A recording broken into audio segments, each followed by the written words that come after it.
Praise the Lord. Praise the Lord. കർത്താവ് നമുക്ക് ഒരു അവസരം കൂടെ തന്നു. प्रभु ने हमें और एक अवसर दिया.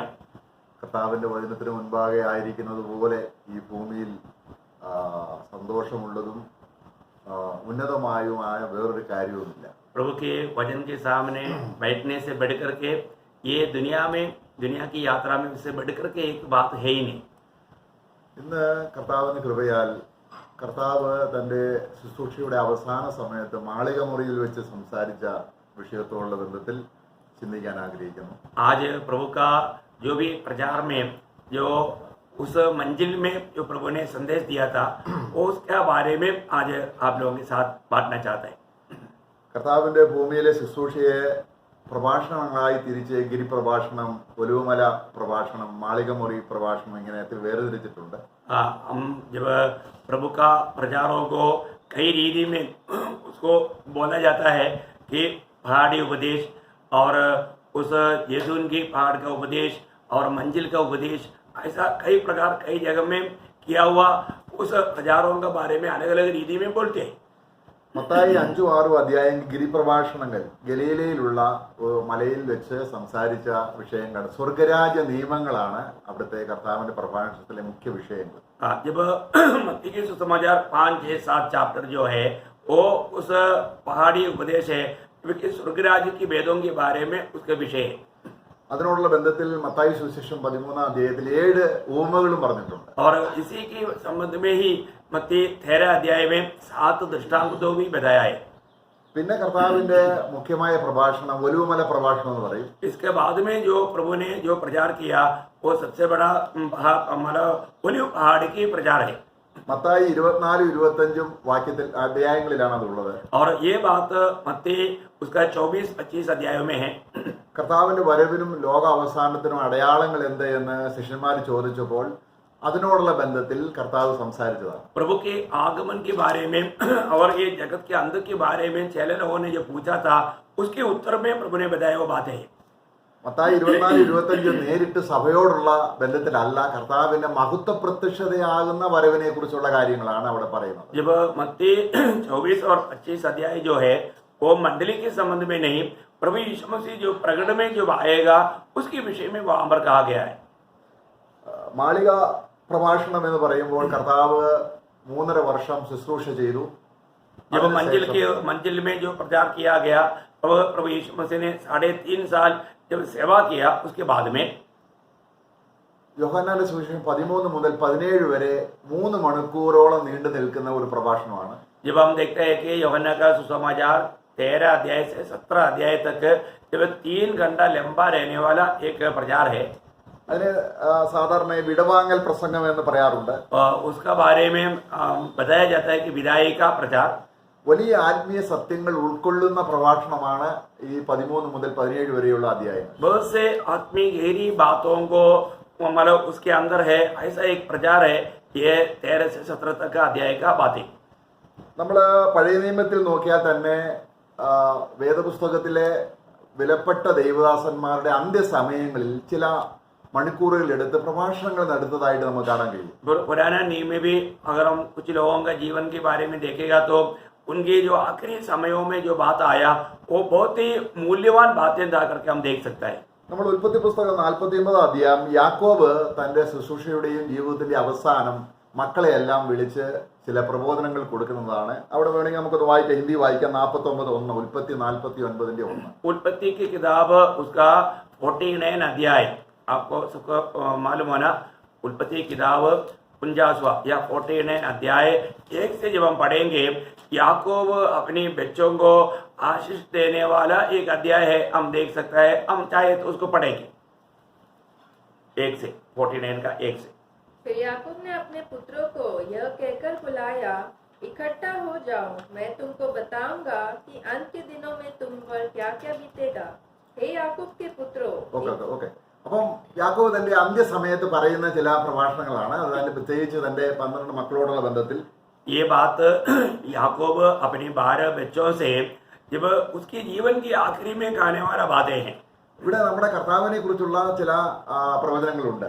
इस अध्याय में हम देखेगा तो हमारा प्रभु यीशु मसीह के बारे में भी कुछ भविष्यवाणियां हैं. നമ്മൾ 49:10 വായിക്കുമ്പോൾ जब उसकी 49 का 10 वजन में 49 10, 11, 10 और 11 അത് യഹൂദയെ കുറിച്ചാണെങ്കിലും ये यहूदा गोत्र के बारे में है तो भी, നമ്മുടെ കർത്താവിനെ കുറിച്ചുള്ള പ്രവചനങ്ങളാണ്. परंतु ये हमारा मसीह यीशु मसीह के बारे में भविष्यवाणियां हैं. അപ്പോൾ യാക്കോബ് തന്റെ അന്ത്യവചനങ്ങൾ പറയുമ്പോൾ ദൈവാത്മാവിൽ നിയുക്തമായി വളരെ വിലപ്പെട്ട കാര്യങ്ങളാണ് ഈ ഇസ്രായേൽ ഗോത്രത്തോടുള്ള ബന്ധത്തിൽ പറയുന്ന പ്രവചനങ്ങളെല്ലാം ദൈവാത്മാവിൽ നിയുക്തമായി പറയുന്ന കാര്യങ്ങളാണ്. याकूब अपने जीवन की यात्रा के अंत में जो अपनी 12 बच्चों को, जो कि 12 गोत्र बना, उनको जो भी बात बताता है, ये बात आत्मा में भर करके बहुत भविष्य की बात हमारा उसमें है.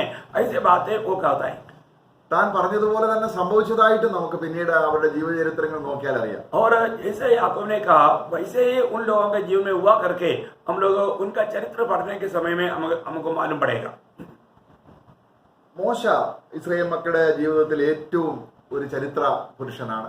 मूसा के बारे में भी अगर हम देखेगा तो इस्राएल लोगों के बीच में वो एक महान व्यक्ति था. മിസ്രൈമിൽ നിന്ന് അവരെ വിടുവിച്ചു, അവരെ നടത്തി. मिस्रैम से उन्होंने छुड़ाया और उनको चलाया. ആവർത്തന പുസ്തകം 32-33 അധ്യായങ്ങൾ व्यवस्था विवरण का किताब 32 और 33 अध्याय में മോശയുടെ അന്ത്യവാക്കുകളാണ്. उनका हमारा आखिरी शब्द, जो मूसा का जीवन के आखिरी समय का शब्दों को हम देखते हैं.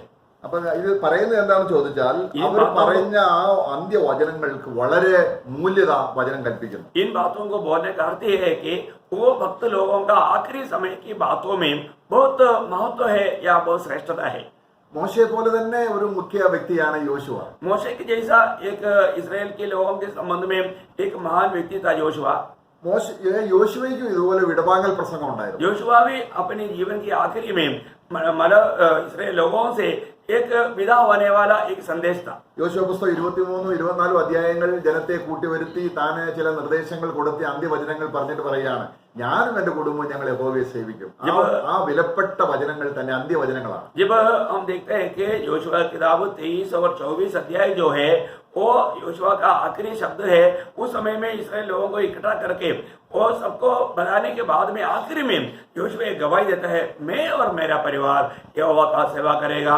ये उनका आखिरी बातें थी. ദാവീദ് ഇസ്രായേൽ ജനത്തിന് മറക്കാൻ കഴിയാത്ത വലിയ ശ്രേഷ്ഠനായ ഒരു രാജാവാണ്. जब दावीद के बारे में हम देखता है तो इस्राएल लोग कभी भूल नहीं सकता, ऐसा एक महान इस्राएल के राजा था.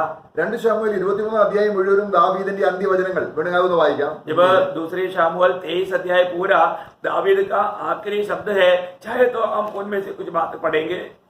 मतलब दूसरी शमूएल उसका 23 अध्याय അതിന്റെ 1-ാം വാക്യം, उसका पहला शब्द पढ़ेंगे. दावीद के अंतिम वचन यह है. ഓക്കെ ദാവീദിന്റെ അന്ത്യവചനം. പിന്നെ അങ്ങോട്ട് ചില പ്രഭാഷണങ്ങളാണ്, കാരണം അതെല്ലാം ആത്മനിറവിൽ ചില കാര്യങ്ങൾ പറയുകയാണ്. देखो ये यहाँ पर हमने देखा दावीद के अंतिम वचन ये है. फिर उनके जो आगे जो बातें हैं दावीद हमारा आत्मा में भर करके ये बातें कहता है करके हम वहां पर देखते हैं. പിന്നെ നമ്മൾ പുതിയ നിയമത്തിലേക്ക് വരുമ്പോൾ फिर हम जब नया नियम की ओर आता है, അപ്പോസ്തലനായ പൗലോസ് मतलब जब प्रेरित पौलुस തന്റെ ശുശ്രൂഷയുടെ ഒരു അന്ത്യ കാര്യങ്ങളാണ് അപ്പോസ്തലപ്രവൃത്തി 20 അധ്യായം. जब उनके जीवन का एक यात्रा का एक आखिरी बात समझ सकता है कि प्रेरितों का 20 अध्याय. തീർത്തും അന്ത്യവചനങ്ങൾ പറയുമ്പോൾ 2 തീമോത്തിയോസ് മുഴുവനും 2 തീമോത്തിയോസ് ആ ലേഖനം മുഴുവനും അന്ത്യമായ തന്റെ ഉപദേശമാണ്.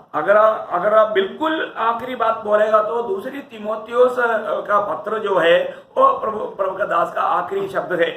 അപ്പോൾ ഇങ്ങനെ ഈ ദൈവദാസന്മാർക്കൊക്കെ അന്ത്യമൊഴിക്ക് വചനം പ്രാധാന്യം കൊടുക്കുന്നെങ്കിൽ നമ്മുടെ കർത്താവിന്റെ അന്ത്യമൊഴി നമ്മൾ എത്രത്തോളം ശ്രദ്ധിക്കണം. अगर प्रभु के दासों का जीवन में उनकी जीवन की यात्रा के अंतिम समय में बताए हुआ बातों में इतना मूल्य है तो हमारा प्रभु यीशु मसीह की अंत समय में बोला हुआ बात हमारे लिए कितना मूल्यवान रहेगी.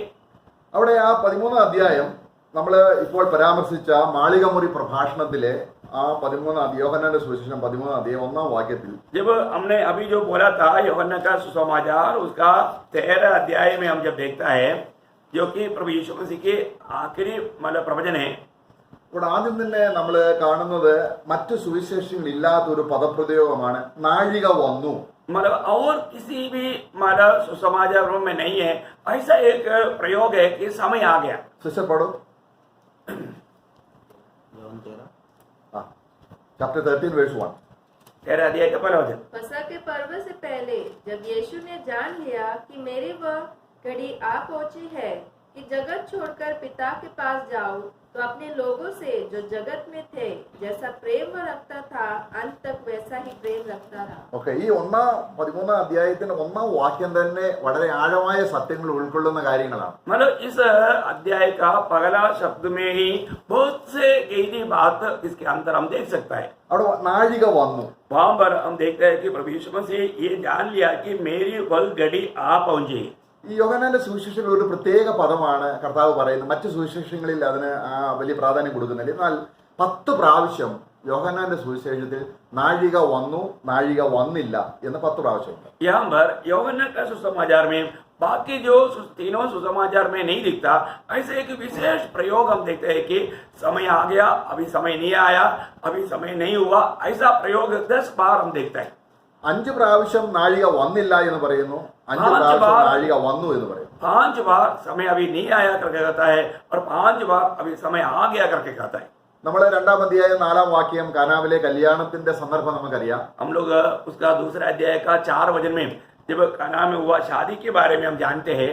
അവിടെ മറിയത്തോട് പറയുകയാണ്, എന്റെ നാഴിക വന്നിട്ടില്ല. वहां पर वो मरियम से कहता है कि अभी तक मेरी घड़ी नहीं आया। അത് അങ്ങനെ വേറെ 4 പ്രാവശ്യം കൂടെ ഉണ്ട്. इस रीति में 4 बार हम और देखता है। നമ്മളെല്ലാം നോക്കുന്നില്ല, നമ്മുടെ വിഷയം അതല്ലാത്തത് കൊണ്ട്. हमारा विषय वो नहीं, इसलिए हम वो बात को नहीं देखता। ഇനി നാഴിക വന്നു എന്നുള്ളതിന് ഉദാഹരണം നോക്കാം. 5 അധ്യായം അതിന് 25 വാക്യത്തിലുണ്ട്. और हम जब समय आ गया, घड़ी आ गया, इस विषय में हम उसके 5 अध्याय का 25 वचन में हम देखता है। ഓ ബി പഠോ സിസ്റ്റർ. अभी समय आता है, वह समय आता है। നാഴിക വന്നില്ല, अभी समय नहीं आया, നാഴിക വന്നു, समय आया। അപ്പൊ അങ്ങനെയുള്ള ഒരു പ്രയോഗത്തിൽ കർത്താവ് ഇവിടെ നമ്മൾ 13 അധ്യായം നമ്മൾ തുടങ്ങുന്നത് തന്നെ ഇങ്ങനെയാണ്, നാഴിക വന്നു എന്ന് യേശു അറിഞ്ഞിട്ട്. അത് കർത്താവ് പറയുന്നതല്ല. मतलब ये 13 अध्याय ये प्रभु ने कहा हुआ बात नहीं, प्रभु ये बात को जान करके यहाँ पर हम लोग क्या देखते हैं कि जब यीशु ने जान लिया कि मेरी वह घड़ी आ पहुंची है, बोलने का अर्थ प्रभु ने बोला नहीं, परंतु प्रभु ने जाना है। അപ്പൊ നാഴിക വന്നു എന്ന് അറിഞ്ഞിട്ട് കർത്താവ് തനിക്കുള്ളവരെ അന്ത്യത്തോളം അവസാനത്തോളം സ്നേഹിച്ചു. मतलब जब समय आ गया जानने के बाद में जो प्रभु ने अपने लोगों को आखिरी तक प्यार किया। നമ്മൾ അതിന്റെ ആ ഭാഷാപ്രയോഗം അവസാനത്തോളം സ്നേഹിച്ചു എന്ന് നമ്മൾ പെട്ടെന്ന് നോക്കുമ്പോൾ അവനൊരു അവസാനം ഉണ്ടല്ലോ എന്നുള്ള അർത്ഥത്തിലല്ല. मतलब यहाँ पर आखिरी तक प्रेम किया, इसका मतलब उसको एक आखिरी है ऐसा अर्थ में नहीं। എന്ന് പറഞ്ഞാല് ഒരു പീരീഡ് ഓഫ് ടൈമിൽ സ്നേഹിച്ചു എന്ന അർത്ഥമല്ല. मतलब एक समय, एक सीमित समय में प्रेम किया ऐसा नहीं, കാരണം കർത്താവിന്റെ സ്നേഹത്തിന് അന്ത്യമില്ല. क्योंकि प्रभु का प्रेम को कोई अंत नहीं या कोई एंड नहीं। ആ പ്രയോഗം നമുക്ക് മനസ്സിലാക്കി തരുന്നത് എല്ലായ്പ്പോഴും സ്നേഹിക്കുന്നു എന്ന അർത്ഥത്തിലാണ് അന്ത്യത്തോളം. അല്ലാതെ അന്ത്യമില്ലല്ലോ, കാരണം കർത്താവിന് നമ്മളോടുള്ള സ്നേഹത്തിന് അന്ത്യമില്ല. प्रभु का प्रेम में कोई समाप्ति नहीं, क्योंकि प्रभु हमेशा प्यार करता है, उस अर्थ में यहाँ पर प्रयोग है। എന്നാൽ 33 വർഷത്തെ തന്റെ ജീവിതത്തിന്റെ അവസാനം വരുന്നു, അത്രത്തോളം സ്നേഹിച്ചു ഒന്നും അല്ല. അങ്ങനല്ല ആ വചനത്തിന്റെ പ്രയോഗം. बोलने का अर्थ प्रभु यीशु मसीह 33.5 साल ये दुनिया में जीवन बिताया और 3.5 साल चेहरे लोग अपने साथ रहा, वो 3.5 साल उनको प्रेम किया ऐसा अर्थ में नहीं हो प्रयोग। തനിക്കുള്ളവരെ അവസാനത്തോളം സ്നേഹിച്ചു എന്ന് പറഞ്ഞാൽ അർത്ഥം അവസാനമില്ല. जो अपने लोगों को आखिरी तक प्रेम किया उसका मतलब अंत नहीं।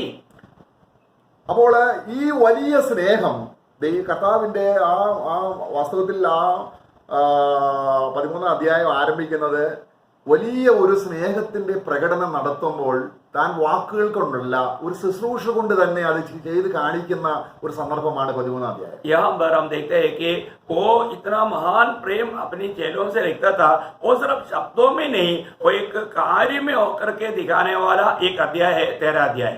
മർക്കോസ് സുവിശേഷം 14-15 നമ്മൾ ആ സ്ഥലത്തെ കുറിച്ച് നമ്മൾ വായിക്കുകയാണ്.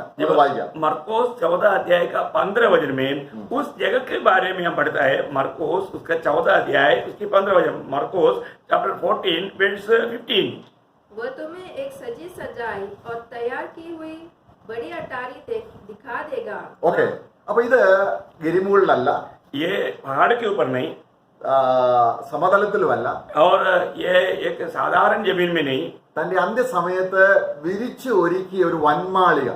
वहां पर हम देखते हैं कि सजी सजाई और तैयार की हुई बड़ी एक अटारी। ആ ഭാഷാ പ്രയോഗത്തിന് വളരെ അർത്ഥം പരിശുദ്ധാത്മാവ് കൽപ്പിക്കുന്നുണ്ട്. ये प्रयोग के लिए पवित्र आत्मा एक बहुत बड़ा महत्व देता है। വിരിച്ച് ഒരുക്കിയത്, सजी सजाई, എന്നിട്ടത് വലുതുമാണ്.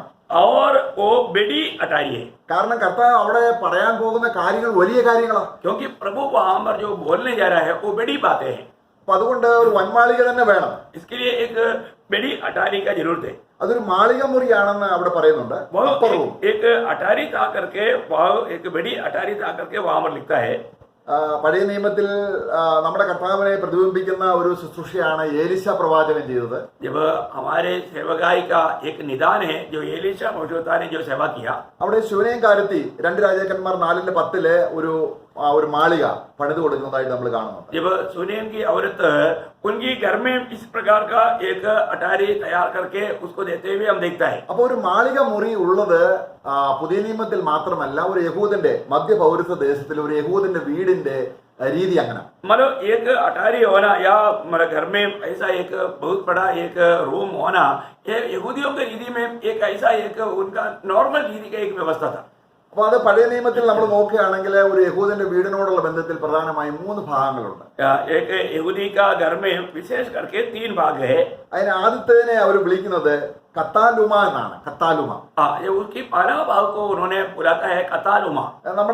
നമുക്ക് പരിചയമുള്ള സ്റ്റോർ റൂം, അതായത് ഭണ്ഡാര സാധനങ്ങളെ, അരി സാധനങ്ങളെ, പിന്നെ യാത്രാ സൗകര്യത്തിന് ആവശ്യമുള്ള കാര്യങ്ങള്, അവരുടെ കഴുത, ആട്, മാട് ഇതൊക്കെയും വെക്കുന്ന ഒക്കെ സൂക്ഷിക്കുന്ന സ്ഥലത്താണ്. അതിനാണ് അവരുടെ വീടിന്റെ ആദ്യം കത്താലുമ എന്ന് പറയുന്നത്. मतलब अगर हमारे पहचान में आना है तो इसे हम स्टोर रूम कहता है, नहीं तो मतलब जो खास चीजों को हम इकट्ठा करके रखता है, मतलब उसमें शायद जानवर भी हो सकता है, ऐसे चीज बातों को बोलता है कि कताउमा. ലൂക്കോസ് സുവിശേഷം 2:7 നമ്മുടെ കർത്താവ് ജനിച്ച സ്ഥലം മേഞ്ചർ എന്ന് പറയുന്നതിന് ഈ കത്താലുമ എന്നാണ് പറയുന്നത്. ये हमारा प्रभु यीशु मसीह का जन्म हुआ, उसको सरणी में लिटाया गया, उसको उनकी भाषा में कतालुआ कहता है. ഓക്കെ. പിന്നെ അതിനുശേഷം അതിനോട് ചേർന്ന് ഒരു വിശാലമായ റൂമുണ്ട്. उनके साथ मिला हुआ एक और रूम है. അതിന് പണ്ടോഞ്ചിയൻ എന്ന് പറയും. പണ്ടോഞ്ചിയൻ എന്ന് പറഞ്ഞാൽ ഏത് ആൾക്കാരെയും സ്വീകരിക്കുന്ന റൂം. मतलब उनको पंडोंजी बोलता है उनकी भाषा में, हमारे लिए सिट आउट. അവിടെ കർത്താവ് ലൂക്കോസ് സുവിശേഷം 10:34 നല്ല സമരിയക്കാരൻ മുറിവേറ്റ സഹോദരനെ കൊണ്ട് ആക്കുന്ന ആ സ്ഥലത്തിന് ഇതേ പേരാണ്.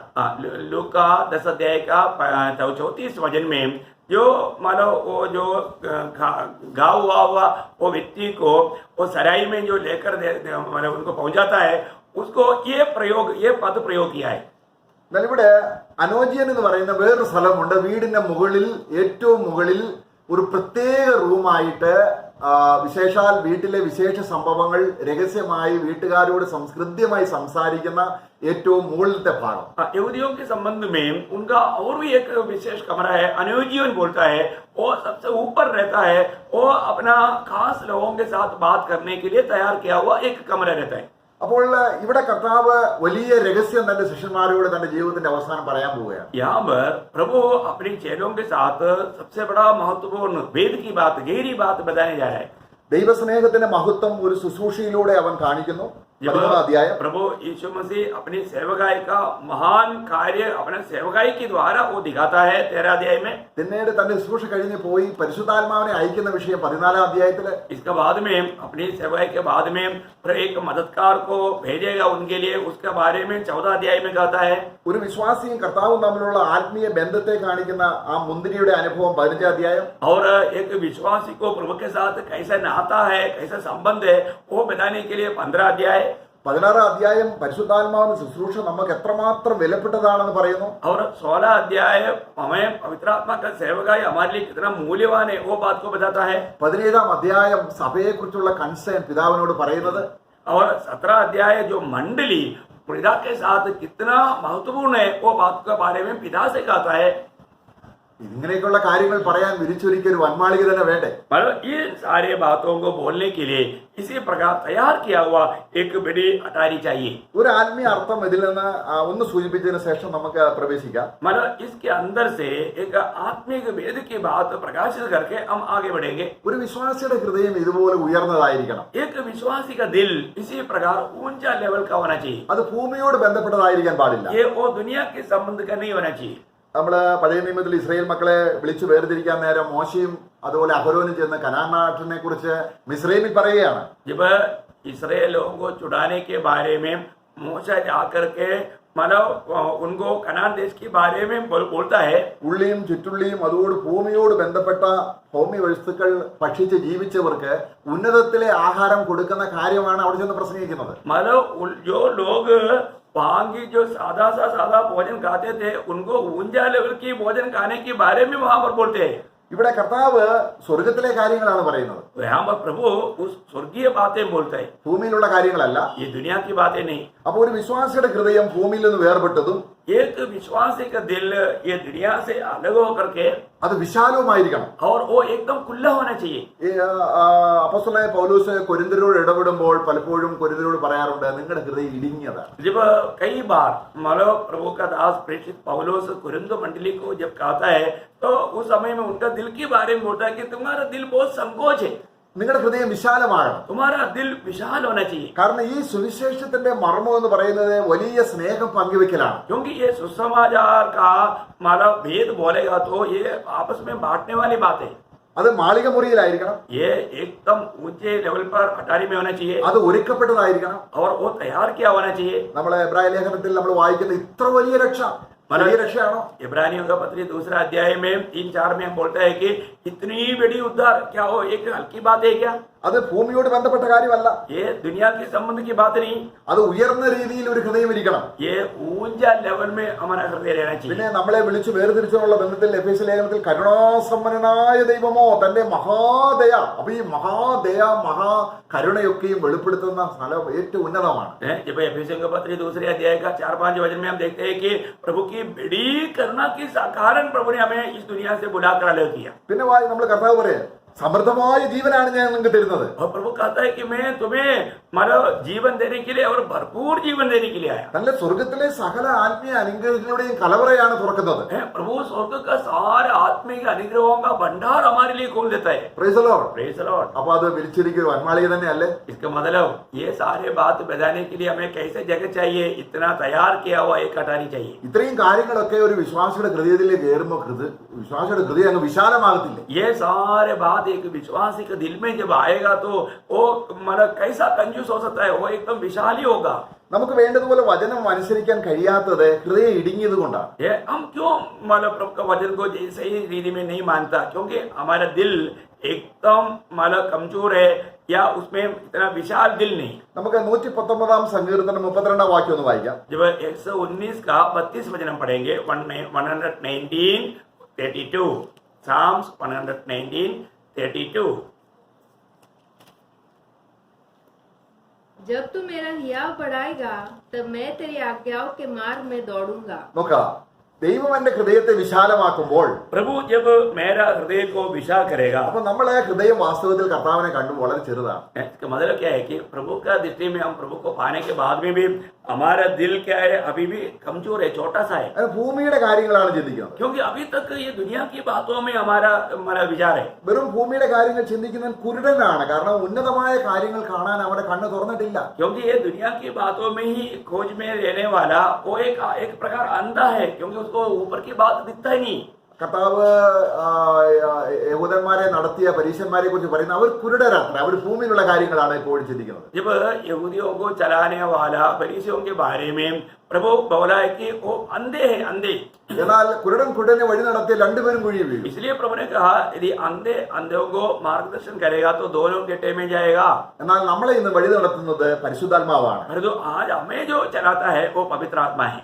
ഇരുട്ടൊട്ടും അവനിലില്ല. वहां पर प्रभु पवित्र आत्मा में अंधकार बिल्कुल नहीं। അവൻ ഭൂമിയിലുള്ള കാര്യങ്ങളല്ല, वो दुनिया की बातें नहीं, അവൻ സ്വർഗത്തിലെ കാര്യങ്ങളാണ് അവൻ നമുക്ക് വെളിപ്പെടുന്നത്. वो स्वर्गीय बातें हमें प्रकाशित करके देता है। അപ്പോൾ കർത്താവ് ഈ 13 അധ്യായത്തിൽ പറഞ്ഞു തുടങ്ങിയ കാര്യം इसलिए जो യോഹന്നാൻ का सुसमाचार 13 अध्याय में जो प्रभु जो शुरू किया वो बातें, പെസഹ പെരുന്നാളിന് മുൻപേ जब पेसह के पर्व से पहले, നമുക്കറിയാം പെസഹ പെരുന്നാളിനോടുള്ള ബന്ധത്തിലാണ് കർത്താവ് പിടിക്കപ്പെടേണ്ടത്. जब पेसह के पर्व के संबंध में प्रभु यीशु मसीह पकड़ाया जाना चाहिए। പിന്നീട് ആ 3 മണിക്കൂറത്തെ പ്രഭാഷണ ശേഷം 18 അധ്യായം വരുമ്പോൾ പീലാത്തോസിന് മുമ്പിൽ നിൽക്കുന്നതാണ് കാണുന്നത്. जब ये 3 घंटे के प्रचार के बाद में जब यूहन्ना 18 अध्याय में जब हम आता है, वह पकड़ा गया हुआ अवस्था में पिलातुस के सामने खड़ा है। അപ്പോൾ ഇവിടെ മാളിക മുറിയിലെ പ്രഭാഷണത്തിൽ ആദ്യം തന്നെ കർത്താവ് ഒരു കാര്യം ചെയ്യുകയാണ്. अभी जब इस मतलब मंजिल में जो प्रचार करने से पहले प्रभु एक काम करता है. അതിന്റെ 4-5 വാക്യങ്ങൾ നമുക്കൊന്ന് വായിക്കാം. उस 13 अध्याय का 4-5 वचन पढ़ेंगे. भोजन पर से उठकर अपने ऊपरी को कपड़े उतार दिए और अंगोछा लेकर अपनी कमर बांधी. तब बर्तन में पानी भरकर चेलों के पांव धोने और जिस अंगोछे से उसकी कमर बांधी थी उसी से पोंछने लगा. അങ്ങനെ തുടങ്ങി, ചെയ്യാൻ തുടങ്ങി. अभी यहाँ पर हम देखते हैं कि वो शुरू किया, मतलब पहुंचने लेगा, मतलब शुरुआत किया. ഇത് അവസാനിക്കുന്നില്ല. ये काम खत्म नहीं हुआ. അവിടെ പത്രോസിന്റെ കാല് കഴുകാൻ വന്നപ്പോൾ പത്രോസ് പറയാണ്, അയ്യോ കർത്താവേ നീ എന്നെ കഴുകരുത്. पत्रोस के पाँव जब इस प्रकार धोने के लिए आया तो पत्रोस कहता है कि हे प्रभु कभी ऐसा ना करना. അവ കർത്താവ് ഞാൻ കഴുകുന്നില്ലെങ്കിൽ എനിക്ക് ഞാനും നീ തമ്മിൽ ഒരു ബന്ധവുമില്ല. तब प्रभु कहता है कि यदि मैं तुम्हें नहीं धोता है तो मुझे तेरे साथ कोई संबंध नहीं. ഈ ശുശ്രൂഷ ഇതുവരെ അവസാനിച്ചിട്ടില്ല. ये सेवकाई अभी तक खत्म नहीं हुआ. അതാണ് അവന്റെ സ്നേഹത്തിന്റെ ഏറ്റവും പ്രകടമായത്, നമ്മളെ കഴുകിക്കൊണ്ടേയിരിക്കുകയാണ്. क्योंकि उसकी सेवकाई का सबसे महत्वपूर्ण बात क्या है कि वो प्रभु हमें रोज धोते रहता है. ശരിയാണ്, നമ്മളെ പാപങ്ങൾ ഏറ്റുപറഞ്ഞ് നമ്മൾ കഴുകൽ പ്രാപിക്കേണ്ടതുണ്ട്, നമ്മുടെ റെസ്പോൺസിബിലിറ്റി ഉണ്ട്. जरूर हमें अपने पापों को कबूल करके हमें मन फिर करके पापों से छुटकारा पाना हमारा कर्तव्य जरूर है. നമ്മള് വെളിപ്പാട് പുസ്തകം 7-ാം അധ്യായത്തിലും 22-ാം അധ്യായത്തിലും കുഞ്ഞാടിന്റെ വലിയ രക്തത്താൽ തങ്ങളുടെ അങ്കി കഴുകിയവരെ കുറിച്ച് അവരുടെ ഭാഗ്യത്തെ കുറിച്ച് നമ്മൾ വായിക്കുന്നുണ്ട്. जब हम प्रकाशित वाक्य 7 अध्याय और 22 अध्याय में प्रभु यीशु मसीह के लहू के द्वारा अपने वस्त्र धोया हुए लोगों के बारे में हम पढ़ता है. അപ്പോൾ നോക്കുക, ഒരു അമ്മയ്ക്ക് തന്റെ കുഞ്ഞിനോടുള്ള സ്നേഹത്തെക്കാൾ അധികമായിട്ട് ഈ അമ്മ തന്റെ കുഞ്ഞ് എപ്പോഴും ചെടിയിൽ വീണു ഉരുളുന്നു, കഴുകുന്നു, പിന്നെയും ഉരുളുന്നു, കഴുകുന്നു. ഇത് അമ്മയുടെ സ്നേഹമാണ്. തന്റെ മകൻ എപ്പോഴും ശുദ്ധിയിരിക്കണം, ശുദ്ധമായിരിക്കണം എന്നുള്ള ഒരു വലിയ സ്നേഹമാണ്. एक माँ के प्रेम के समान इसे अपना बच्चा वो गिरता है, कीचड़ में गिरता है, उसको धोता है, बाद में वो गिरता है, फिर धोता है. वो माँ का प्रेम हमेशा वो बच्चे के साथ हमेशा बना रहता है. എന്നാൽ കർത്താവ് കഴുകുന്നത് സ്വർഗത്തിലെ നിലവാരത്തിനനുസരിച്ചാണ്. परंतु एक माँ धोने के जैसा नहीं, प्रभु जब हमें धोता है वो स्वर्गीय लेवल में है. ആ നീതിമാനായ പിതാവിന്റെ ദൃഷ്ടിക്ക് മുമ്പിൽ ഒരു ദോഷവും കണ്ടുകൂടാൻ കഴിയാത്ത ദൈവത്തിന് മുമ്പിൽ നമ്മളെ പവിത്രരും നിഷ്കളങ്കരുമായി നിർത്തുന്ന കഴുകലാണത്.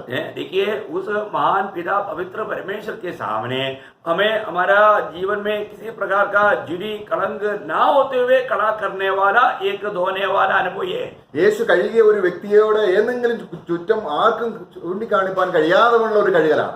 प्रभु यीशु मसीह ने जिसको धोया उस पर कोई भी कलंक नहीं लगा सकता, ऐसा एक धोने का कार्य प्रभु करता है. സാത്താനോ ന്യായപ്രമാണമോ മനുഷ്യനോ നോക്കിയാൽ ഒരു കുറ്റവും കാണാൻ കഴിയാത്ത രീതിയിലുള്ള കഴുകലാണ്. मतलब शैतान या व्यवस्था या कोई मनुष्य देखने से कोई भी गलती नहीं पा सकता. उस प्रकार का एक धोने का काम यीशु मसीह करता है. ഇതെന്തൊരു സ്നേഹമാണ്! ये कितना बड़ा प्यार है. നമുക്കിത് മനസ്സിലാവുമോ? क्या ये प्यार को हम जान पाएंगे? നമ്മൾ അറിഞ്ഞില്ലെങ്കിൽ ഇന്ന് അവൻ കഴുകിയിട്ടുണ്ട്. प्रियो, अगर हमने नहीं जाना होगा तो भी आज भी प्रभु ने हमको धोया है.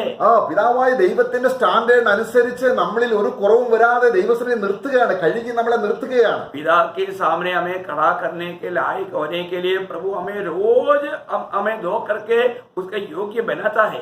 അപ്പോൾ കർത്താവ് ഈ 13-ാം അധ്യായത്തിന്റെ 1-ാം വാക്യത്തിൽ പറഞ്ഞിരിക്കുന്ന അഗാധമായ സ്നേഹത്തിന്റെ ആ വലിപ്പം എത്ര വലുതാണ്! इसका मतलब ये जो यूहन्ना 13 अध्याय का पहला वचन में बताया हुआ प्रभु का प्रेम का बढ़ाई हो कितना बड़ा है.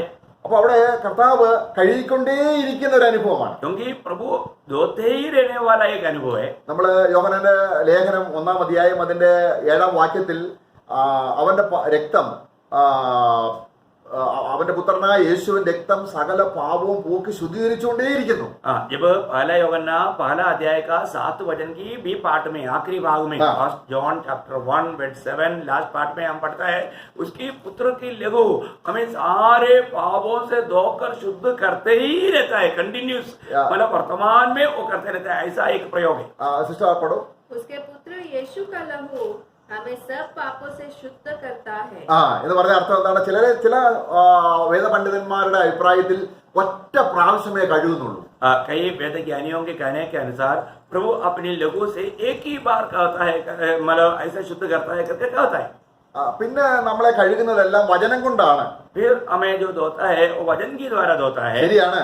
ये भी एक सच्ची बात है. കാരണം വചനം നമ്മളെ തെറ്റ് ചൂണ്ടിക്കാണിച്ചു തരുമ്പോൾ वचन जब हमारा गलती को जब दिखाता है, അവന്റെ രക്തമാണ് കഴുകുന്നത്. परंतु उस समय में उसका लहू हमें धोता है. കാരണം ന്യായപ്രമാണത്തിന്റെ ഒരു പ്രക്രിയ എന്ന് പറഞ്ഞാൽ നമ്മളെ എപ്പോഴും കുറ്റം ചൂണ്ടിക്കാണിച്ചുകൊണ്ടിരിക്കും. आपको मालूम है व्यवस्था का एक खूबी क्या है, वो हमारा गलतियों को ऐसा दिखाते रहता है. എന്നാൽ കഴുകൽ പ്രാപിക്കാൻ കുഞ്ഞാടിന്റെ അടുക്കൽ വരണം. परंतु हमें जब वो धुलाई या हमारा मतलब धो जाना है तो हमें मेमने के पास आना है. അപ്പം വെളിപ്പാട് പുസ്തകത്തിലാണ് ഈ വേദവെളിപ്പാടുകളുടെ എല്ലാം അന്ത്യമായ കാര്യങ്ങൾ ഉള്ളത്. അവിടെ തന്നെ പറഞ്ഞിട്ടുണ്ട് കുഞ്ഞാട് കുഞ്ഞാട്. ഏറ്റവും അധികം ഭാഗം ഏറ്റവും അധികം കർത്താവിനെ കുഞ്ഞാടെന്ന് പറയുന്നത് വെളിപ്പാട് പുസ്തകത്തിലാണ്. प्रकाशित वाक्य में जब आता है तो वहां पर बार बार कहने वाला एक शब्द है मेमना मेमना. अधिक मेमना शब्द जो आया वो प्रकाशित वाक्य किताब में आया, उसकी लहू के द्वारा धोया जाने वाला बात है. അപ്പൊ ഇവിടെ കർത്താവ് വെള്ളം കൊണ്ടാണ് കഴുകുന്നത്. यहाँ पर प्रभु इस मंजिल में इस कमरे में पानी से प्रभु धोता है. അത് വചനം കൊണ്ടുള്ള കഴുകലിനെയാണ് കാണിക്കുന്നത് എന്ന് ചിലർ ചിന്തിക്കുന്നു. ശരിയാണ്. उसमें कई लोगों का कहना है कि ये जो पानी जो है वो वजन को दिखाता है, इसके मतलब वजन के द्वारा धोया जाता है, ऐसा बोलता है. वो भी सही है വചനം കൊണ്ടാണ് കഴുകുന്നത്. क्योंकि वजन के द्वारा धोता है. പക്ഷെ വചനം കൊണ്ട് കഴുകുമ്പോൾ നമ്മുടെ മനസാക്ഷിയുടെ ശുദ്ധീകരണത്തിന് നമ്മൾ എബ്രായ ലേഖനം അതിന്റെ 9-ാം അധ്യായം 14-ാം വാക്യം ഒന്ന് വായിക്കാം. 13-14 വായിക്കേണ്ടത് ആവശ്യമാണ്. जब हम कहता है कि वजन के द्वारा शुद्ध होता है, तभी भी हमें वास्तव में कैसा धोया जाता है, शुद्ध होता है, उसके बारे में जानने के लिए इब्रानियों का पत्री उसका 9 अध्याय का 13-14 वचन पढ़ें. അവിടെ പഴയ നിയമത്തിൽ അവർക്ക് പുരോഹിതന്മാർക്കും ആണെങ്കിലും ലേവിയ പൗരോഹിത്യത്തോടുള്ള ബന്ധത്തിൽ കഴുകൽ പ്രാപിക്കാൻ പിച്ചളത്തൊട്ടിയിലെ വെള്ളമുണ്ട്.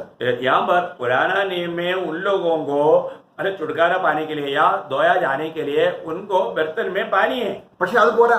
परंतु उससे नहीं होगा. ആടുകളുടെയും കാളുകളുടെയും രക്തവും മല്ലപ്പെട്ടുകൊണ്ട് കളിക്കുന്ന പശുപശുവുമാണ് അവരെ ശുദ്ധീകരിക്കുന്നത് വായിക്കുന്നു. मतलब उन लोगों को शुद्ध करने के लिए मेमने का या बछड़े का मतलब या रात के द्वारा होते थे करके हम पढ़ते हैं. അപ്പൊ ഒരു പ്രാവശ്യം അല്ലല്ലോ പഴയ നിയമത്തിൽ ഈ ആടുകളുടെയും കാളുകളുടെയും രക്തം അവരെ ശുദ്ധീകരിക്കുന്നത്. परंतु उनको एक ही बार में हमेशा के लिए शुद्ध किया नहीं जाता.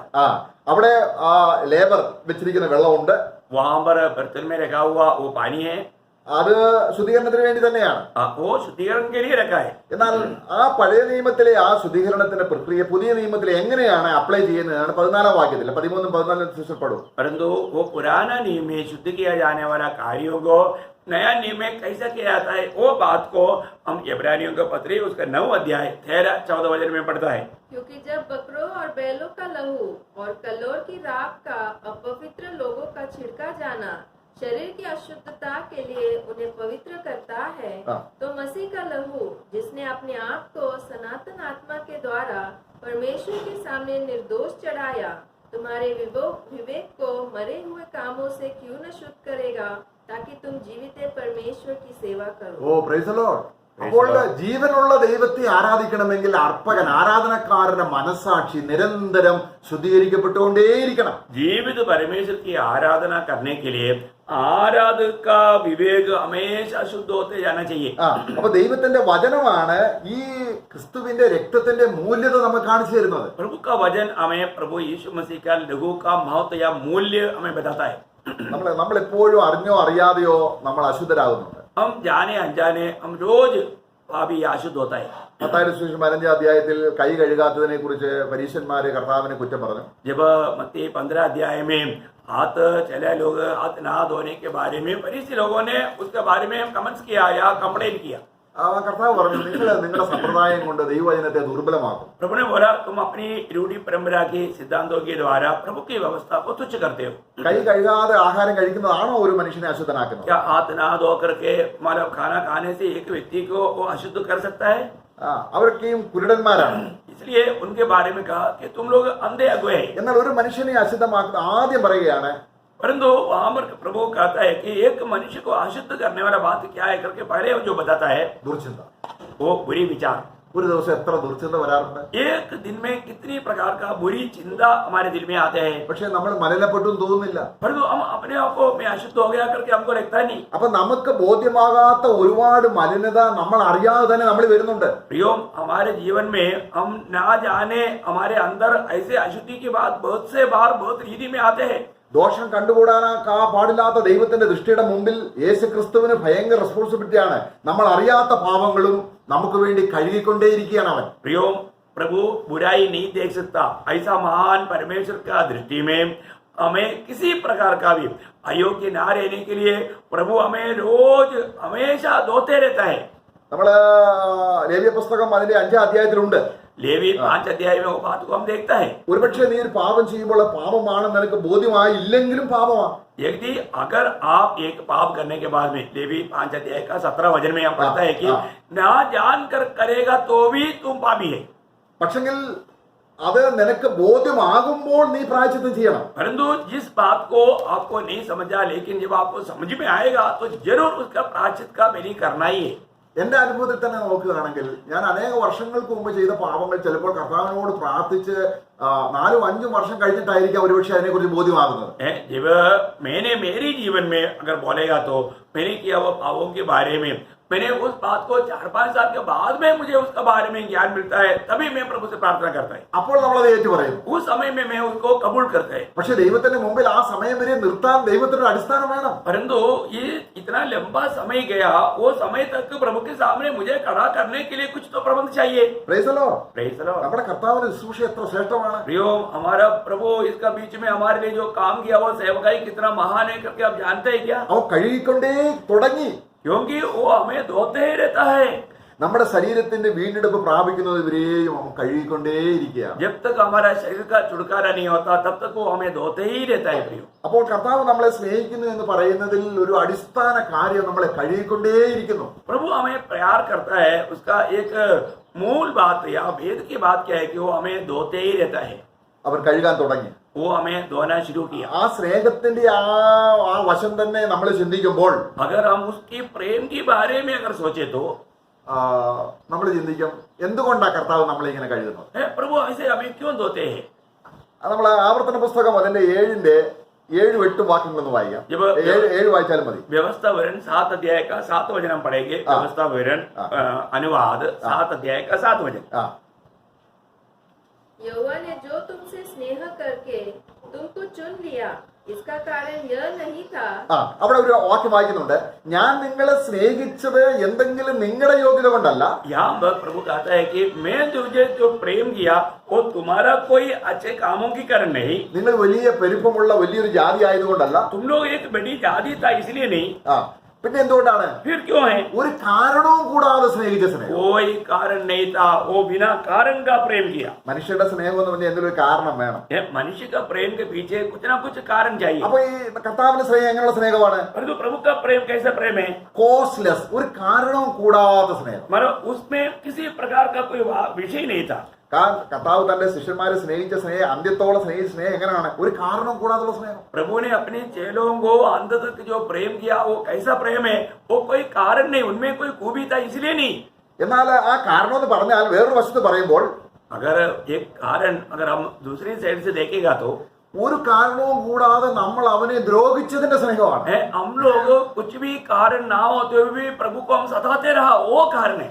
നമ്മൾ യോഹന്നാന്റെ സുവിശേഷം 15-24-25 അവിടെ ഒരു കാര്യം, ഒരു വാക്യം പ്രത്യേകിച്ച് ഇങ്ങനെ വായിക്കുന്നുണ്ട്. यूहन्ना का सुसमाचार 15 अध्याय का 24-25 वचन में हम देखता है। यूहन्ना उसका 15 अध्याय चैप्टर 15 वर्स 24-25। यदि मैं उनमें वे काम न करता जो और किसी ने नहीं किए तो वे पापी नहीं ठहरते। परंतु अब तो उन्होंने मुझे और मेरे पिता दोनों को देखा और दोनों से बैर किया। ये इसलिए हुआ कि वह वचन पूरा हो जो उनकी व्यवस्था में लिखा है, उन्होंने मुझसे व्यर्थ बैर किया। എന്നെ വെറുതെ പകച്ചു. उन्होंने मुझसे व्यर्थ बैर किया। എന്ന് ഒരു കാരണവും കൂടാതെ ഇത്രയും നല്ലവനായ ഞാൻ എന്നെയും എന്റെ कुछ भी कारण ना रहते हुए मुझको और पिता से वो बैर किया। ആരെങ്കിലും നല്ല ആൾക്കാരെ പഴിക്കുവോ? कोई भी व्यक्ति अच्छा व्यक्ति से बैर करता है क्या? നമുക്ക് നന്മ ചെയ്യുന്നവരെ പഴിക്കാറുണ്ടോ? कोई हमें कुछ भला करता है तो हम उससे बैर करता है क्या? പക്ഷേ നമ്മൾ ആരായിരുന്നു? तो हम कैसे लोग थे? ഒരു കാരണവും കൂടാതെ നമ്മളെ സ്നേഹിച്ചവരെ നമ്മൾ വെറുത്തവരാണ്. हम कुछ भी कारण नहीं है तभी भी हम प्रभु को नफरत किया। നമ്മൾ സക്കറിയ പ്രവചനത്തിൽ നമ്മൾ വായിക്കുന്നത് അവിടെ പ്രവാചകന്റെ കൈ മുഴുവൻ അടിയും മുറിവോ. जब हम जकरिया नबी की किताब में पढ़ता है कि उसके पूरा हाथ में जख्म है। അപ്പോൾ ആൾക്കാർ ചോദിച്ചു, നിന്റെ ശരീരത്തിലുള്ള ഈ മുറിവ് എന്താണ്? तब लोगों ने पूछा कि तुम्हारा हाथ में ये जख्म कहाँ से आया? അപ്പോൾ അദ്ദേഹം പറഞ്ഞത്, എന്നെ സ്നേഹിക്കുന്നവരുടെ വീട്ടിൽ നിന്ന് കിട്ടിയ. उस समय उसने ये गवाही दिया कि मेरा प्रेमियों के घर में जब गया उन्होंने दिया वो तोहफा है बोला. നമ്മൾ അവനെ മുറിവുണ്ടാക്കാൻ കർത്താവ് എന്തെങ്കിലും കാരണം ചെയ്തോ? प्रभु को हम इस प्रकार घाव करने के लिए प्रभु ने कुछ गलत काम किया क्या? ഇല്ല. വെറുതെ ദ്രോഹിച്ചിട്ടും इतना हम सताने के बावजूद भी അവൻ നമ്മളെ എന്ത് ചെയ്തു? उसने हमसे क्या किया? Praise the Lord. कुछ भी कारण बिना हमसे प्रेम किया. കർത്താവിന്റെ ശുശ്രൂഷയുടെ അന്ത്യ സമയത്ത് അവൻ വെളിപ്പെടുത്തി കൊടുക്കുകയാണ് സഹോദരന്മാരെ. प्रियो प्रभु यीशु मसीह अपने सेवकाई के अंत में ये बात को चेलों को प्रकट में काम करके उनको समझा रहे. ഒരു കാരണവും കൂടാതെ സ്നേഹിച്ചു. कोई भी कारण बिना उसने प्रेम किया. കർത്താവിന് അടുക്ക വന്നിട്ട് കർത്താവ് ഇന്ന് ഞാൻ 1000 ട്രാക്ട് കൊടുത്തു, ഇന്ന് എനിക്ക് ഒരുപാട് വീർപ്പുണ്ടായി, നിന്റെ നാമം നമുക്ക് ഒരുപാട് നിന്ന് സഹിച്ചു, അങ്ങനെ ഒരു കാരണവും കർത്താവിന്റെ അടുക്ക വന്ന് പറയരുത്. इसलिए हम कभी भी प्रभु आज मैंने 1000 ट्रैक्ट बांटा, प्रभु मैंने आज बहुत निंदा सगा, मैंने आज बहुत कष्ट सगा, ऐसे कोई भी बात हम प्रभु के सामने आकर के कभी नहीं कहना चाहिए. അവിടെ മത്തായിയുടെ സുവിശേഷത്തിലെ ആ മുന്തിരിത്തോട്ടത്തിൽ വേല ചെയ്യാൻ വരുന്ന ഒരു കണക്ക് പറയുന്ന കാര്യം കേട്ടിട്ടില്ലേ? जब मत्ताई के सुसमाचार में उस अंजीर के मतलब जो अंगूर की बगीचा में काम करने के लिए आए हुए लोगों के बारे में हम सुनते हैं ना. 1 മണിക്കൂർ അധ്വാനിച്ചവരുണ്ട്, 1 घंटा काम किया लोग है, 12 മണിക്കൂർ അധ്വാനിച്ചവരുണ്ട്. 12 घंटा काम किया हुआ लोग है. അപ്പൊ 1 മണിക്കൂർ അധ്വാനിച്ചവർ കൊടുത്ത പ്രതിഫലം കണ്ടിട്ട് മറ്റുള്ളവർ കർത്താവിനെ അസൂയപ്പെടുകയാണ്. जब 1 घंटा काम किया हुआ लोगों ने मतलब उन्होंने जब 12 घंटा काम किया हुआ लोगों ने जब 1 घंटा काम किया हुआ लोगों को भी उनकी समान दिया तो उनसे उनके कारण उनको बहुत क्रोध आता है. അവർ കർത്താവിനോട് പറയാണ്, നീ വിതയ്ക്കാത്തടത്ത് നിന്ന് കൊയ്യുന്ന ദുഷ്ട യജമാനാണ്. अभी वो लोगों को गुस्सा आ गया, वो बोलता है कि तुम नहीं बोने वाले जगह से काटने वाला बहुत दुष्ट स्वामी है. കർത്താവ് ചോദിക്കുകയാണ്, സഹോദരാ, നിന്നോട് ഞാൻ ഒരു പണം പറഞ്ഞിട്ടില്ലേ? प्रभु उनको पूछता है, देखो भाई, मैं तुमके साथ एक दिन में एक रुपया बोल करके आपसे वाजा बांधा था ना, നീ സമ്മതിച്ചില്ലേ? आपने वो बात माना था ना. നിന്നോട് ചെയ്തതുപോലെ ഇവനോടും ചെയ്യുന്നതിൽ ഞാൻ നല്ലവനായതുകൊണ്ടാണോ നീ എന്റെ കണ്ണ് കടിക്കുന്നത്? मैं जो तुम्हारे साथ किया मैं इनके साथ भी कर रहा है, इसका मतलब मैं भला है इसलिए तुम मतलब जेलसी खाते हो. കർത്താവ് ഇത്ര നല്ലവനായതുകൊണ്ട് ചിലർക്ക് കർത്താവിനോട് അങ്ങ് ദേഷ്യമാണ്. प्रभु इतना अच्छा है इसलिए कुछ लोगों को प्रभु से जेलसी है. നമ്മള് ശൗലിന്റെയും ദാവീദിന്റെയും കാര്യം ഓർക്കുക. जब हम शाऊल और दावीद की बात सोचे, ശൗലിന് ദാവീദിനോട് അസൂയപ്പെടാനുള്ള കാര്യം എന്താണ്? शाऊल दावीद के साथ इतना मतलब क्रूर रीति में इतना गुस्सा होने का कारण क्या है? ശൗലിന് 1000 കൊടുത്തുള്ളൂ, ദാവീദിന് 10000 കൊടുത്തു. क्योंकि शाऊल को सिर्फ उन्होंने 1000 दिया और दावीद को 10,000 दिया. അപ്പൊ ദാവീദ് നല്ലവനായതുകൊണ്ട് ആരുടെ കണ്ണാണ് കടിച്ചത്? अभी दावीद अच्छा है और उसके बारे में उन्होंने मतलब जो गीत गाया इसमें किसको मतलब गुस्सा आया? ഈ കർത്താവ് നല്ലവനായതുകൊണ്ട് പ്രിയമുള്ളവരെ നമ്മളൊക്കെ രക്ഷപ്പെട്ടിരിക്കുന്നത്. प्रियो प्रभु इतना भला है इसलिए हम बच गया. ഞാൻ നല്ലവനായതുകൊണ്ടാണ് നിങ്ങൾ നശിച്ചു പോകാത്തതെന്ന് മലാക്കിയുടെ പുസ്തകത്തിലുണ്ട്. प्रभु मलाकी की किताब में कहता है कि मैं भला है, मैं इसलिए तुम लोग नाश नहीं होते हैं करके मलाकी कहता है. കാരണം ഈ സ്നേഹം എന്ന വിഷയത്തിൽ നിന്ന് മുന്നോട്ട് പോകാൻ നമുക്ക് കഴിയുന്നില്ല. കാരണം ആത്മാവ് നമുക്ക് കർത്താവിന്റെ സ്നേഹത്തിന്റെ ആഴം അറിയാതെ മുന്നോട്ടൊരു ആത്മവളർച്ചയില്ല. प्रियो ये प्रेम को अगर हम नहीं जानेगा तो आत्मीय जीवन में हमारा बढ़ोतरी नहीं होगा. ഒരുപാട് അറിവ് പ്രാപിക്കുന്നതല്ല, बहुत ज्ञान पाना नहीं. അറിവെന്ത് ചെയ്യുന്നു? ചീർപ്പിക്കുന്നു. എനിക്കെല്ലാം അറിയാം. और ज्ञान क्या करता है? हमें फुलाता है. എന്നാൽ ദൈവസ്നേഹം അറിയുന്തോറും ജീവൻ വർദ്ധിക്കുന്നു. परंतु प्रेम हमारा आत्मिक उन्नति लाता है. കർത്താവ് 17 അധ്യായത്തിൽ വായിക്കുന്നുണ്ട്, ഏകസത്യദൈവമായ നിന്നെയും നീ അയച്ചിരിക്കുന്ന യേശു ക്രിസ്തുവിനെയും അറിയുന്നത് തന്നെ നിത്യജീവൻ. यहाँ पर യോഹന്നാൻ 17:3 में प्रभु ने कहा कि मतलब सच्चा एकमात्र परमेश्वर तुझको और तुझे तू भेजा हुआ पुत्रो या मसीह को जानना ही आनंद जीवन है. അപ്പോൾ അവരെ അറിയുക എന്ന് പറഞ്ഞാൽ എന്താണ് സ്നേഹം? അവൻ എന്നെ സ്നേഹിച്ച, ഒരു കാരണവും കൂടാതെ സ്നേഹിച്ച സ്നേഹം. उसको जानने का अर्थ क्या है? कोई भी कारण बिना मुझे किया हुआ वो प्रेम. അവൻ തന്നെ യജമാനനായ അവൻ തന്നെ അരയിൽ തുവർത്തു ചുറ്റി അവൻ എന്നെ കഴുകുന്നു. अभी वो स्वामी होने के बावजूद भी वो कमर में कपड़ा बांध करके वो चेलों का पाप धोता है. അപ്പൊ ആ സ്നേഹം കോസ്റ്റ്ലെസ് ആണ്. और वो प्रेम जो है वो बिना मतलब कोई भी दाम पाए हुए नहीं, वो बिना दाम का है. നാം കാരണം കൂടാതെ അവനെ പകച്ചിട്ടും നമ്മളെ സ്നേഹിക്കുന്ന സ്നേഹമാണ്. क्योंकि हम बिना मतलब के प्रभु से बैर किया तभी भी प्रभु ने हमको प्रेम किया. നമ്മള് ഈ സ്നേഹത്തിന്റെ അടുത്ത ഒരു വശം നമ്മൾ 1 കൊരിന്ത്യർ 13:8 നമ്മൾ വായിക്കുകയാണ്. ये प्रेम का एक और बात हम पहला कोरिन्थी 13 अध्याय का 8 वचन में, पहला कोरिन्थी चैप्टर 13 में से അവിടെ നമ്മള് 12-ാം അധ്യായം നമ്മള് കൃപാവരത്തെ കുറിച്ചാണ് വായിക്കുന്നത്. वहां पर 12 अध्याय हम वरदानों के बारे में देखता है 14-ാം അധ്യായവും കൃപാവരത്തെ കുറിച്ചാണ്. और 14 अध्याय भी वरदानों के बारे में. അപ്പോൾ ഈ 12-ാം അധ്യായവും 14-ാം അധ്യായവും തമ്മിൽ നമ്മളിൽ ഘടിപ്പിക്കുന്ന അടിസ്ഥാന കാര്യം ഈ കൃപാവരങ്ങളുടെ എല്ലാം മൂല്യത സ്നേഹമാണെന്നാണ് കർത്താവ് പറയുന്നത്. इसका मतलब ये दोनों अध्याय को जो आपस में जो मिलाता है, जोड़ता है, वो प्रेम है करके प्रभु का वचन गाता है. അപ്പോൾ സ്നേഹമില്ലാതെ എത്ര കൃപാവരം നടത്തിയാലും അത് മുഴങ്ങുന്ന ചില കൈത്താളങ്ങൾ പോലെ മാത്രമേ ഉള്ളൂ എന്ന് ആദ്യം പറയുകയാണ്. जब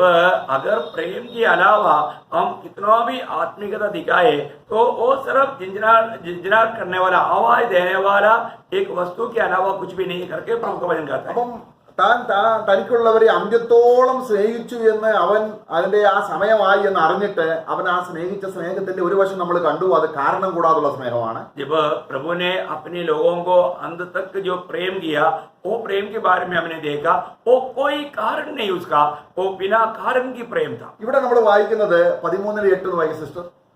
जब चैप्टर 13 पहला कोरिन्थी उसका 13 अध्याय उसके 8 वचन पढ़ेंगे. पहला कोरिन्थी 13:8. प्रेम कभी टलता नहीं, भविष्यवाणियां हो. സ്നേഹം ഒരു നാളും മുതിർന്നു പോകുന്നു, നിന്നു പോകുന്നില്ല. प्रभु का वचन में लिखा है कि प्रेम कभी टलता नहीं. എന്ന് പറഞ്ഞാൽ ഈ സ്നേഹം സീസ്ലെസ്, ഒരിക്കലും നിശ്ചലമായി നിന്നു പോകുന്നില്ല. इसका मतलब क्या है ना, ये प्रेम कभी भी बंद नहीं होता, रुकता नहीं. ഒരിക്കലും ये कभी भी बंद नहीं होता. അതെപ്പോഴും പ്രവർത്തനക്ഷമമാണ്. ये प्रेम काम करते ही रहेगा. ഈ സ്നേഹഭണ്ഡാരത്തിൽ ഒരിക്കലും കുറവ് വരുന്നില്ല. इस प्रेम की भंडार में कमी कभी नहीं होता. മാളിയമറയിൽ വെച്ച് കർത്താവ് പറയുകയാണ്, ആ സ്നേഹം, ആ അന്ത്യത്തോളമുള്ള സ്നേഹത്തിന്റെ വിസ്താരമാണ് നമ്മൾ ഇപ്പോഴും ചിന്തിച്ചുകൊണ്ടിരിക്കുന്നത്. उस मंजिल की प्रचार में प्रभु कहा हुआ वो प्रेम के बारे में हम बयान कर रहा है.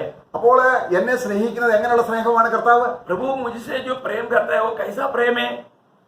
ഒരു കാരണമില്ലാത്തത്, उसका कोई कारण नहीं. നാം അവനെ ഉപദ്രവിച്ചിട്ടും സ്നേഹിക്കുന്നത്, हम उनको सताने के बाद में भी हमें मिला हुआ प्रेम. ഈ സ്നേഹം ये प्रेम, നമ്മൾ 1 Korinത്യർ 13:8 വായിച്ച് തീർന്നു പോകാത്ത, वो प्रेम अभी जैसे हमने पहला कोरिन्थियन 13:8 में, फर्स्ट कोरिन्थियन चैप्टर 13:8 में पढ़ा, ना टलने वाला प्रेम. നമ്മൾ നോക്കുക, നമ്മുടെ ബാങ്കിൽ തീർന്നു പോകാത്ത ഒരു നിക്ഷേപം ഉണ്ടെങ്കിൽ നമ്മൾ എന്ത് സന്തോഷവാനാണ്. अगर आप सोचिए, अगर हमारा बैंक में, हमारा अकाउंट में कभी भी खत्म नहीं होने वाला एक ऐसा एक धन है तो हम कितना खुश है. നിങ്ങൾ നോക്കുക, നിങ്ങൾ ഒരു ബാങ്കിൽ ഡിപ്പോസിറ്റ് ഉണ്ട്, നിങ്ങൾ പൈസ എടുത്തുകൊണ്ട് കുറഞ്ഞുകൊണ്ടിരിക്കുക, പൈസ എടുക്കുന്നത് കുറയുന്നതോടെ നിങ്ങൾക്ക് ദുഃഖമാണ്. आपको मालूम है, अगर आप बैंक में पैसा डाला है, वहां से आप निकालते रहेगा तो उसमें से कम होते जाता है, उसमें कम होता है तो आपको दुख होता है. എന്നാൽ നാം കർത്താവായ യേശുക്രിസ്തുവിന്റെ ഭണ്ഡാരത്തിൽ നിന്ന് ദൈവം നമ്മെ സ്നേഹിച്ച സ്നേഹം എടുത്ത് ചെലവഴിക്കുമ്പോൾ ഇതൊക്കെ വർദ്ധിച്ചു വരുക. परंतु हमको प्रभु से जो पाया हुआ वो प्रेम कितना भी हम खर्च करता है वो कम नहीं होता, बढ़ते जाता है. ഇത്രമാത്രം ലാവിഷായിട്ട് ചെലവഴിക്കാൻ ഉണ്ടായിട്ട് നമ്മൾ വളരെ പിശുക്കായിട്ടാണ്. हम लोगों को ये प्रेम है ना, इतना भी आप खर्च करो फिर भी हम लोग है ना बहुत कंजूसी करके प्रेम बांटता है. സഹോദരനെ കാണും, വളരെ അങ്ങനെയില്ല, ഇച്ചിരി പ്രൈസലോ, मतलब थोड़ा सा मतलब पूरा हाथ देने के लिए तैयार नहीं, खुशी से मिलने के लिए तैयार नहीं, आने से मिलता ही नहीं, थोड़ा सा देता है. Praise low.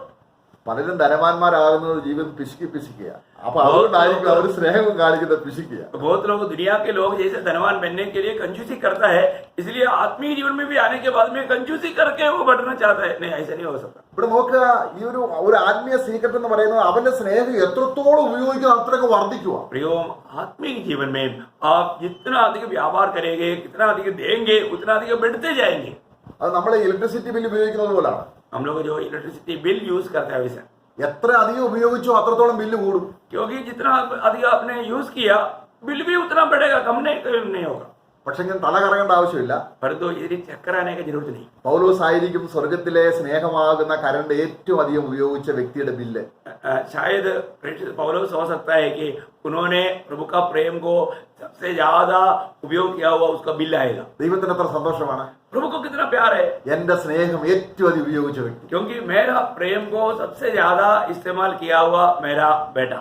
Price the Lord. Praise Lord. ദൈവത്തിന് അത് തരുന്നതിന് വല്ല മടിയുണ്ടോ? क्या प्रभु को वो बात को देने के लिए कोई प्रभु को कुछ उसमें निराशा है क्या? ആ മുടിയനായ പുത്രനെ നോക്കിയേ, आप देखिए वो उड़ाव पुत्र के बारे में, എല്ലാം നഷ്ടമായി. सब कुछ नष्ट किया. കാലിൽ ചെരുപ്പില്ല, उसके पाँव में जूता नहीं, അവന് ആ വെളുത്ത അങ്കിയില്ല, उसको अच्छा कपड़ा नहीं, ആ ഒരു മോതിരമില്ല, उसका अंगूठा नहीं, ഇതെല്ലാം നഷ്ടമാക്കി. ये सब कुछ खो दिया. അല്ലേ? എല്ലാം നഷ്ടമാക്കി. ऐसे है ना. പക്ഷേ നമ്മളാണെങ്കിൽ എന്ത് ചെയ്തേനെ? अगर हम लोग रहता तो क्या करता? ഞാൻ തന്ന ചപ്പലെങ്കിലും ഇല്ലേ നീ വന്നിരിക്കുന്നത്? मैंने जो दिया हुआ चप्पल भी बिना तो आ गया. ആ മുടിയനായ പുത്രൻ എല്ലാം നഷ്ടമാക്കുകയും उसने सब कुछ नष्ट किया. തിരിച്ചു വന്നപ്പോൾ ഈ പിതാവ് നഷ്ടപ്പെടുത്തിയതിനെ കണക്ക് ചോദിക്കുന്നില്ല. परंतु जब वापस आया वो पिता ने कभी भी जो खो दिया उसके बारे में कभी भी हिसाब नहीं पूछा।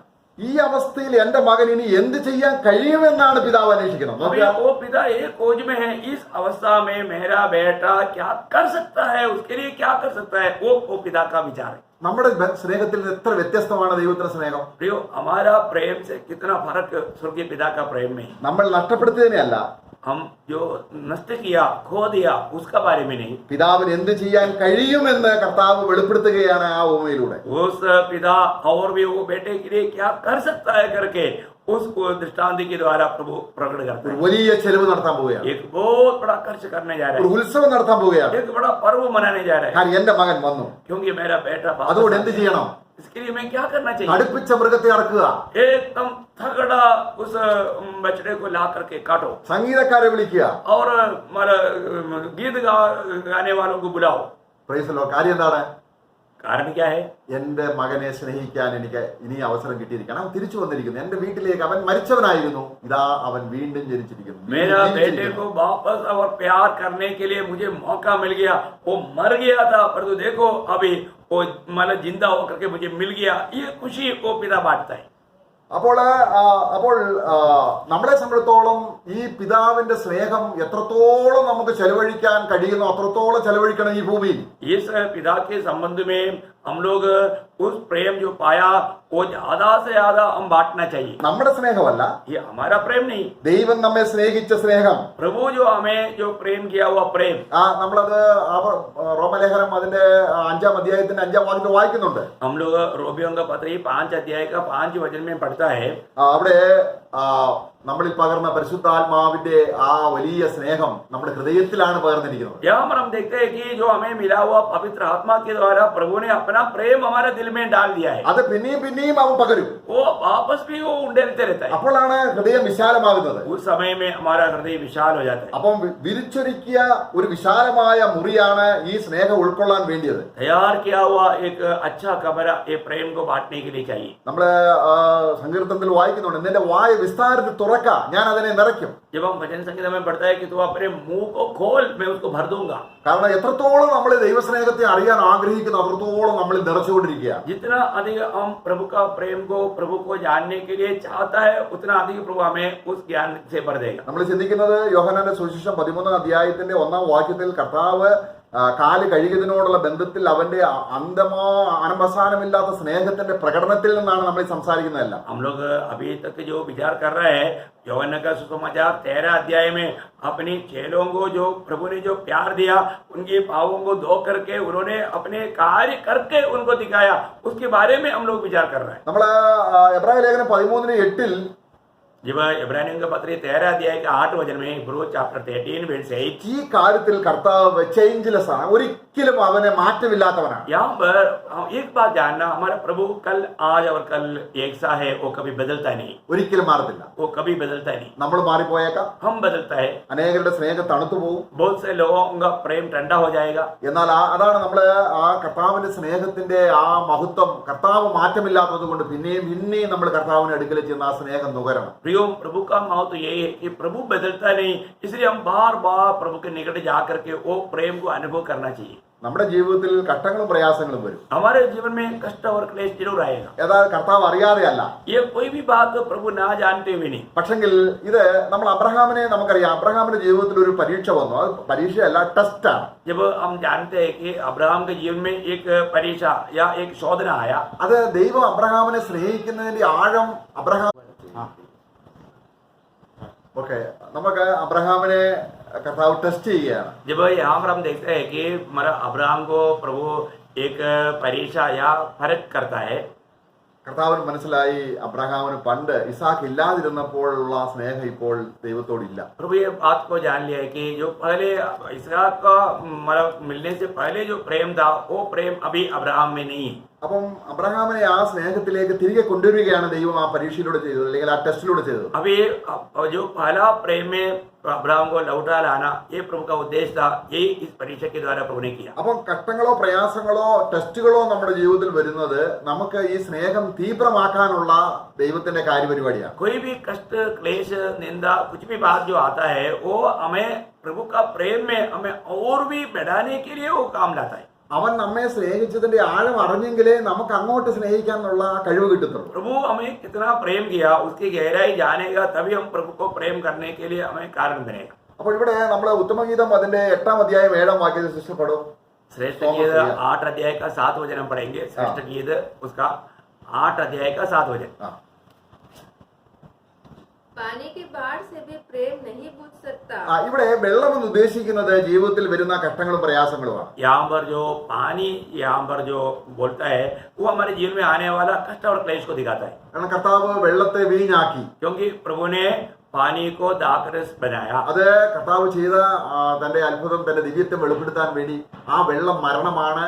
ആ മരണത്തിൽ നിന്ന് ജീവൻ കൊടുക്കുന്നതിന്റെ ഒരു നിഴലായിട്ടാണ് കർത്താവ് അത് കാനാവിലെ കല്യാണത്തിന് ചെയ്തത്. प्रभु ने ये कार्य क्यों किया?